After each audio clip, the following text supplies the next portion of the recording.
افغانستان کے بہت سے علاقوں میں صورتحال سنگین ہے۔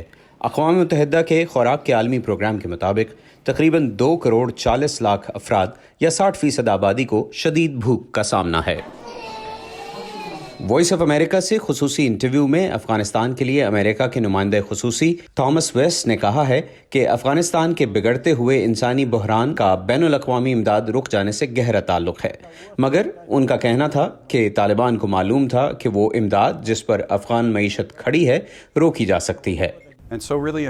ماضی میں ہم نے اور ہمارے پارٹنرز نے طالبان سے رابطوں میں یہ واضح کیا تھا کہ اگر انہوں نے اقتدار کے لیے عسکری راستہ منتخب کیا تو یہ امداد اور اعانت ختم ہو جائے گی، اور یہی ہوا۔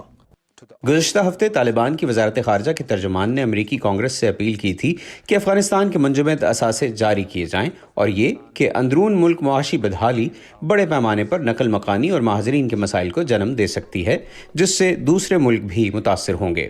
تھامس ویسٹ کا کہنا تھا کہ امریکہ اور دیگر ممالک میں منجمد اثاثوں کو جاری کرنا اتنا آسان نہیں جتنا طالبان سوچ رہے ہیں۔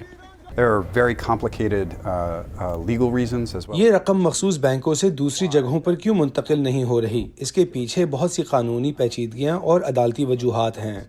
افغانستان میں طالبان کی آمد کے بعد پاک امریکہ تعلقات پر بات کرتے ہوئے تھامس ویسٹ نے کہا کہ طالبان کو تسلیم کرنے کے لیے روس اور چین سے زیادہ پاکستان متحرک ہے۔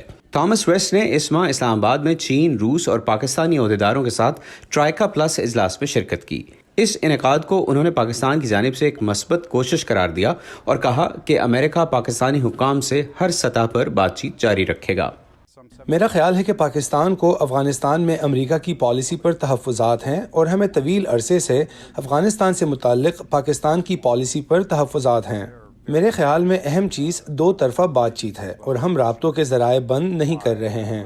تھامس ویسٹ کا کہنا تھا انہیں خوشی ہے کہ روس، چین اور پاکستان نے ٹرائیکا پلس اجلاس کے مشترکہ اعلامیے میں اس عزم کا اظہار کیا ہے جس کا امریکہ نے کیا کہ افغانستان میں بنیادی اور مزید جامع حکومت کی طرف بڑھا جائے، خواتین اور اقلیتوں کے حقوق کا تحفظ کیا جائے اور انسانی مدد کے کارکنوں کو ترسیل کے تمام پہلوؤں تک رسائی دی جائے۔ بین الاقوامی برادری کی جانب سے طالبان سے انسانی حقوق اور خواتین کے حقوق کا احترام کرنے کے مطالبات کی جانب کچھ پیش رفت دیکھنے میں آئی ہے۔